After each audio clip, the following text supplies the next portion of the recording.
ময়নাতদন্তের পরে মহিলা চিকিৎসকের দেহ কেন পরিবারের হাতে তুলে দেওয়া হচ্ছে না, তা নিয়ে শুক্রবার রাতে রণক্ষেত্রের চেহারা নীল আরজিকর মেডিকেল কলেজ এবং হাসপাতাল। ছড়িয়ে পড়ে তুমুল উত্তেজনা। বিক্ষোভকারী চিকিৎসকদের সঙ্গে পুলিশের ধস্তাধস্তি হয়।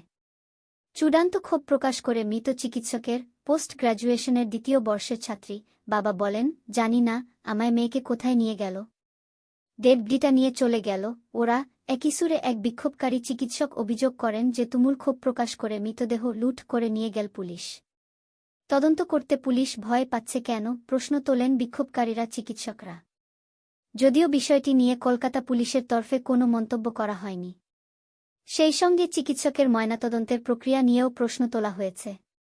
বামনেত্রী মীনাক্ষী মুখোপাধ্যায় প্রশ্ন তোলেন, যে হাসপাতাল থেকে চিকিৎসকের দেহ উদ্ধার করা হল সেই হাসপাতাল কর্তৃপক্ষই কিভাবে ময়নাতদন্ত করতে পারে? যাদের এলাকায় খুন হচ্ছে তারাই কিভাবে ময়নাতদন্ত করতে পারে, প্রশ্ন তোলেন বামনেত্রী। তারই মধ্যে চিকিৎসকের মৃত্যুর ঘটনায় ৩ সদস্যের তদন্ত কমিটি গঠন করেছে আরজিকর মেডিকেল কলেজ এবং হাসপাতাল কর্তৃপক্ষ। কমিটির নেতৃত্বে আছেন হাসপাতালে ডিন।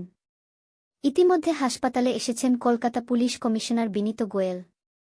রাজ্য মহিলা কমিশনের চেয়ারপারসন লীনা গঙ্গোপাধ্যায় জানিয়েছেন, চিকিৎসকের মৃত্যুর ঘটনায় স্বতঃপ্রণোদিত হয়ে মামলা রুজু করা হচ্ছে। শুক্রবার সকালে হাসপাতালে জরুরি বিভাগের 4 তলায় ওই চিকিৎসকের দেহ উদ্ধার করা হয়।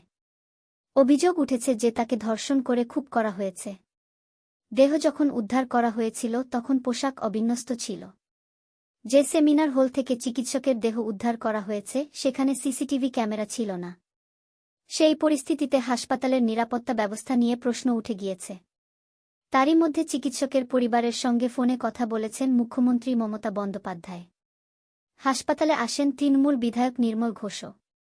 তিনি দাবি করেছেন, চিকিৎসককে যে খুন করা হয়েছে তা নিয়ে কোনো সন্দেহ নেই।